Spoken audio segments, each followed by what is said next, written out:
अस्सलाम वालेकुम दोस्तों, आज हम सॉल्व कर रहे हैं कंसेप्चुअल क्वेश्चंस ऑफ यूनिट 4। दोस्तों, पिछले लेक्चर में हमने conceptual questions from 1 to 5 solve किए थे। आज के इस लेक्चर में हम क्वेश्चन नंबर 6 से लेकर क्वेश्चन नंबर 11 तक सॉल्व करेंगे। तो सबसे पहले हम सॉल्व करते हैं क्वेश्चन नंबर 6।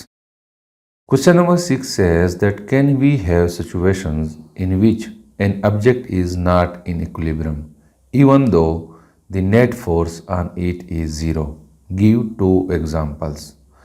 ये कहता है कि क्या हमारे पास ऐसे सिचुएशंस हो सकते हैं जिसमें एक ऑब्जेक्ट है या एक बॉडी है वो इक्विलिब्रियम में ना हो, बावजूद इसके कि नेट फोर्स उस पर ज़ीरो हो। तो क्या ऐसे सिचुएशन हो सकते हैं कि नहीं? तो इसका आंसर है यस। हमारे पास ऐसे हालात हो सकते हैं कि एक ऑब्जेक्ट है, उस पर नेट फोर्स ज़ीरो होती है, उसके बावजूद भी वो ऑब्जेक्ट इक्विलिब्रियम में नहीं होता। तो दोस्तों, कंप्लीट इक्विलिब्रियम के लिए हमारे पास दो कंडीशन का सेटिस्फाइड होना ज़रूरी है। एक ये कि the sum of all forces acting on a body should be equal to zero. दूसरी कंडीशन यह है कि the sum of all torque acting on a body should be equal to zero. अगर ये दो कंडीशंस सेटिस्फाइड हो रहे हैं तो एक ऑब्जेक्ट कंप्लीट इक्विलिब्रियम में होता है। अगर सिचुएशन कुछ यो है कि sum of all forces acting on a body is equal to zero है, लेकिन sum of all torque equal to zero नहीं है, तो बॉडी स्टेट ऑफ इक्विलिब्रियम में नहीं होती। इस सिचुएशन में बॉडी रोटेट करती है। जब बॉडी रोटेट करती है तो रोटेशनल मोशन में वेलोसिटी चेंज होती है, एक्सेलरेशन प्रोड्यूस होती है, और जिस मोशन में एक्सेलरेशन होती है यानी एक्सेलरेटेड मोशन जो है वो इक्विलिब्रियम में नहीं होते हैं। यहाँ पे हमें कहा गया है कि एग्जाम्पल दे दो। तो ये जो आपको नज़र आ रहा है ये दो एग्जाम्पल्स हैं। एक स्टीयरिंग है, गाड़ी की स्टीयरिंग। यहाँ पे दो फोर्सेस अमल कर रही है, एक फोर्स अपवर्ड है और एक डाउनवर्ड है। दोनों फोर्सेस की वजह से एंटी क्लॉकवाइज टार्क प्रोड्यूस होता है, और इस टार्क की वजह से बॉडी रोटेट करती है। जब बॉडी रोटेट करती है तो इसका मतलब है यहाँ पे एक्सेलरेशन प्रोड्यूस होता है। तो ये स्टीयरिंग इक्विलिब्रियम में नहीं है। अगर मैं कहूँ कि F is equal to +5 newton है ये फोर्स, और ये force F is equal to -5 newton है, क्योंकि दोनों का डायरेक्शन अपोजिट है। तो यहाँ पे नेट फोर्स जो है it is equal to 5 - 5 is equal to 0। तो नेट फोर्स 0 है लेकिन नेट टार्क 0 नहीं है, जिसकी वजह से ये स्टीयरिंग रोटेट करेगा, तो यहाँ पे एक्सेलरेशन प्रोड्यूस होती है, तो it is not in equilibrium. Second example, ये डबल आर्म स्पैनर है। यहाँ पे दो फोर्सेस अमल कर रही है, एक एस डायरेक्शन में और एक एस डायरेक्शन में। दोनों का मैग्नीट्यूड सेम है, ये कपल फोर्सेस है। तो इनका रिजल्टेंट जो है वो ज़ीरो होता है, क्योंकि ये प्लस है और ये माइनस है, तो plus minus is equal to zero. As a result of this force ये एंटी क्लॉकवाइज रोटेट करेगा, ये डबल आर्म स्पैनर। तो यहाँ पे टार्क ज़ीरो नहीं है। तो ये दो एग्जाम्पल्स हैं। लिहाजा हम कह सकते हैं कि ऐसे हालात हमारे पास प्रोड्यूस हो सकते हैं जिसमें नेट फोर्स 0 है लेकिन उसके बावजूद बॉडी इक्विलिब्रियम में नहीं है। Question number 7 says that why do tightrope walkers carry a long narrow rod? यहाँ पे ये जो आपको ये रोप नज़र आ रहा है ये टाइट रोप है, इस पे ये वॉकर मूव करती है ये लड़की। कहते हैं कि इसके पास ये राड क्यों है, नैरो राड। दोस्तों, ये इक्विलिब्रियम को मेंटेन रखने के लिए ये राड अपने पास कैरी करती है। फॉर एग्जांपल मैं सपोज करता हूँ कि ये स्मूथ जा रही है, इक्विलिब्रियम में है, तो इस साइड पे टार्क और इस साइड पे टार्क इक्वल होता है। लेकिन अगर ये बैलेंस को बैठती है, फॉर एग्जांपल वो इस साइड पे झुकती है, तो इसका मतलब यह है कि इस साइड का टार्क जो है वो इंक्रीज होता है और ये वाला टार्क, इस साइड का टार्क जो है वो कम हो जाता है।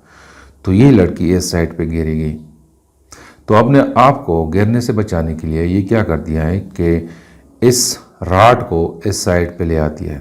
मतलब यह है कि इस साइड की लेंथ ज़्यादा हो जाती है, जिसकी वजह से टार्क इस साइड पे इंक्रीज हो जाता है और इस साइड का टार्क के बराबर हो जाता है। तो इसी तरह ये लड़की अपनी इक्विलिब्रियम मेंटेन रखती है। तो इक्विलिब्रियम को मेंटेन रखने के लिए ये लड़की अपने साथ रॉड को कैरी करती है, अपने साथ ले जाती है जहाँ पे वो मूव करती है। Question number 8 says that why does wearing high heeled shoes sometimes cause lower back pain? ये कह रहा है कि अक्सर ख़वातीन हाई हील्ड शूज़ पहनती है, जैसे कि आपको यहाँ पे नज़र आ रहा है, ये शूज़ हाई हील्ड शूज़ है। इसकी वजह से बाज़ औक़ात कमर में दर्द पैदा हो जाती है। वो दर्द क्यों पैदा होती है? दोस्तों, जब कोई लड़की इस हाई हील शूज़ को पहनती है तो जब वो मूव करती है तो उसकी सेंटर ऑफ मास और सेंटर ऑफ ग्रेविटी आगे की तरफ शिफ्ट होती है। अगर यहाँ पे मैं सपोज करूँ कि इस हाई हील शूज़ को पहनने से इस लड़की का सेंटर ऑफ मास और सेंटर ऑफ ग्रेविटी यहाँ पे शिफ्ट हुई है जहाँ पे इसका हाथ है, जस्ट मैं सपोज कर रहा हूँ, तो फिर ज़मीन इस पॉइंट पे फोर्स अप्लाई करेगी। तो मतलब यह है कि इस लड़की पे आगे की तरफ फोर्स लगती है, यानी इस साइड पे फोर्स लगती है, तो इस लड़की का आगे की तरफ गिरने का खतरा होता है। तो अपने आप को मेंटेन रखने के लिए, यानी बैलेंस को मेंटेन रखने के लिए वो क्या करती है कि अपने बॉडी पे बैक साइड पे फोर्स अप्लाई करती है, यानी सेंटर ऑफ ग्रेविटी यह है जिसकी वजह से ज़मीन उस पर फोर्स अप्लाई करती है। तो this girl will move forward force की वजह से, लेकिन वो अपने इक्विलिब्रियम को मेंटेन रखने के लिए बैक साइड पे फोर्स अप्लाई करती है अपनी बॉडी पे, जिसकी वजह से उसके कमर के जो मसल्स हैं वो टेंस हो जाते हैं, उस पर टेंशन क्रिएट होता है। तो जब वो मूव करती है तो उस टेंशन की वजह से उसके मसल्स टेंशन में आ जाते हैं, उसकी वजह से उसके कमर में पेन प्रोड्यूस होता है, यानी दर्द प्रोड्यूस होता है। Main reason centre of gravity और या सेंटर ऑफ मास होता है, वो शिफ्ट होता है आगे की तरफ जब वो हाई हील शूज़ पहनती है, जिसकी वजह से ज़मीन उस पर फोर्स अप्लाई करती है, तो उसकी जिस्म पे आगे की तरफ फोर्स लगती है, तो उसके गिरने का खतरा होता है। तो गिरने से बचने के लिए वो क्या करती है कि अपने बॉडी पे बैक साइड पे फोर्स अप्लाई करती है ताकि वो इक्विलिब्रियम में हो, और उस फोर्स की वजह से उसके बॉडी के जो मसल्स है, स्पेशली कमर के जो मसल्स है, वो टेंस हो जाते हैं, उसमें टेंशन क्रिएट होता है, तो उसकी वजह से उसको दर्द होता है। Question number 9 says that why is it more difficult to lean backward, explain. ये कह रहा है कि बैक साइड पे झुकना हमारे लिए क्यों मुश्किल है। दोस्तों, जब हम आगे की तरफ झुकते हैं, जैसे कि ये बंदा है, तो हमें कोई मसला नहीं होता, कोई मुश्किल नहीं होती, हम आसानी के साथ आगे की तरफ झुकते हैं और अपने आप को इक्विलिब्रियम में हम रखते हैं।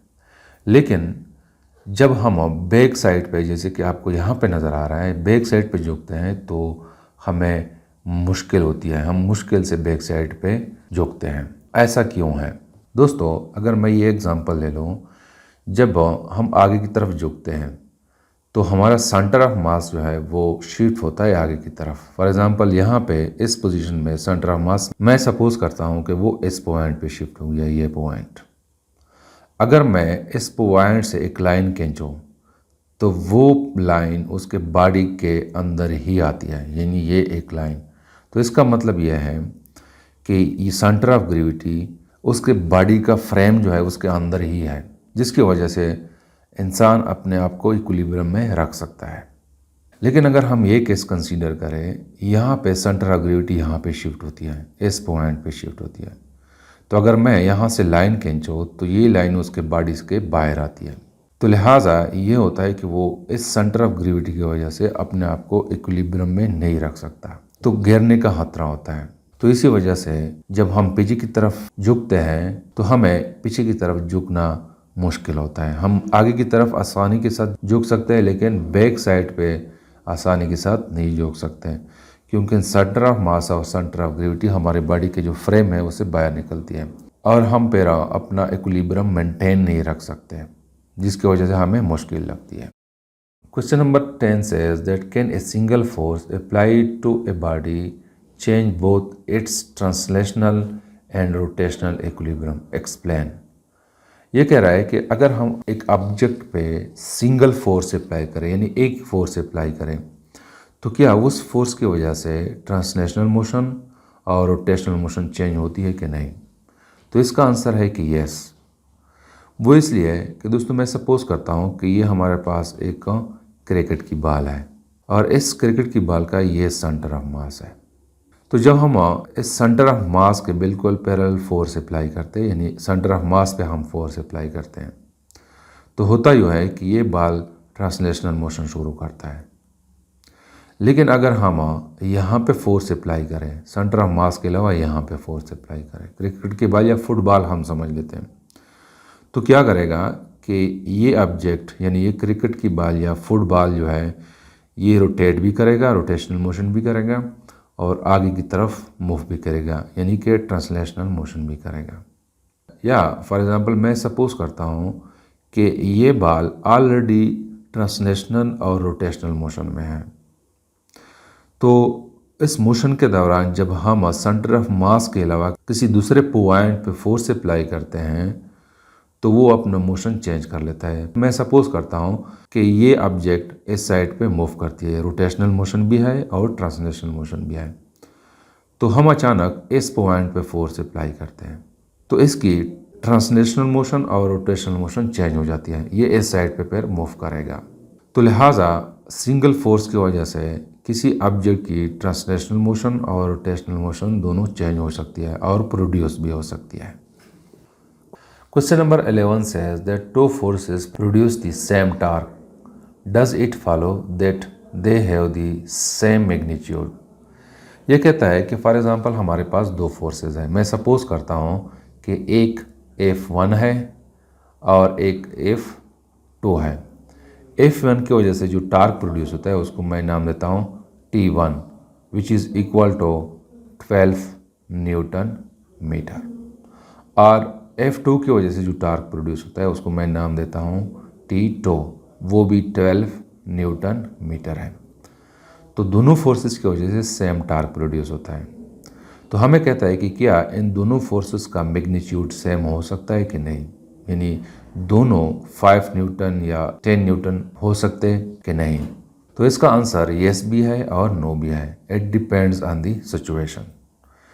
पहला अगर मैं कहूँ कि येस, तो वो इस सिचुएशन में है कि मैं सपोज करता हूँ कि लेट सपोज हमारे पास ये एक रॉड है, इस रॉड का सेंट्रल पॉइंट ये है और इस पे दो फोर्सेस अमल करती है। एक फोर्स इस पॉइंट पे अमल करती है, उसको मैं नाम देता हूँ F1 और इसका मैग्नीट्यूड 6 न्यूटन है, और इस सेंटर से यहाँ तक डिस्टेंस D1 इक्वल है 2 मीटर के। और एक दूसरी फोर्स है वो यहाँ पे अमल करती है F2 और F2 भी 6 न्यूटन की है, और इस पॉइंट से यहाँ तक डिस्टेंस यानी मोमेंट आर्म D2 जो है it is equal to 2 metre. तो इस सिचुएशन में इन दोनों फोर्सेस का मैग्नीट्यूड भी सेम है और इसकी वजह से जो टार्क प्रोड्यूस होता है वो भी सेम है। यानी अगर मैं T1 को फाइंड आउट करूँ, T1 is equal to F1 cross D1, तो F1 6 न्यूटन है और D1 2 मीटर है, तो जो टार्क प्रोड्यूस होगा it will be 12 newton metre. और F2 की वजह से जो टार्क प्रोड्यूस हो रहा है T2 it is equal to F2 cross D2, it is also equal to 12 newton, यानी 6 newton multiplied by 2 metre is equal to 12 newton metre. तो इस सिचुएशन में टार्क भी सेम है और दोनों फोर्सेस का मैग्नीट्यूड भी सेम है, यानी 6 न्यूटन 6 न्यूटन। तो इस सिचुएशन में मैग्नीट्यूड सेम होता है, लेकिन ऐसा भी हो सकता है कि मैग्नीट्यूड डिफरेंट भी हो सकता है। यानी मैं सपोज करता हूँ कि ये रॉड है, इसका ये सेंट्रल पॉइंट है, इस पे दो फोर्सेस अमल करती है, एक F1 है इस पॉइंट पे अमल करती है, F1 is equal to 6 Newton, और इस पॉइंट से यहाँ तक distance D1 is equal to 2 metre, और एक फोर्स यहाँ पे अमल करती है F2 उसको मैं कंसीडर कर रहा हूँ कि it is equal to 4 newton, और यहाँ से लेकर इस पॉइंट तक मोमेंट आर्म यानी D2 जो है it is equal to 3 metre.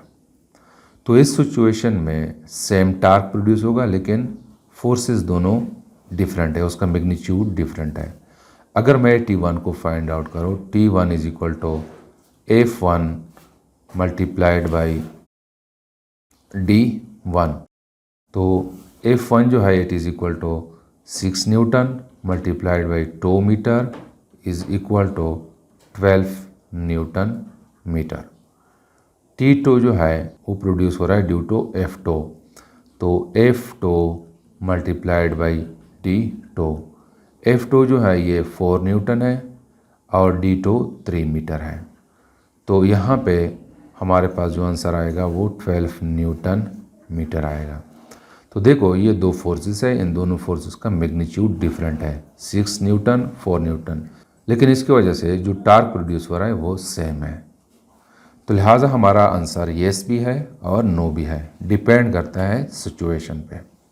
So this is something about the conceptual questions from 6 to 11. Thank you.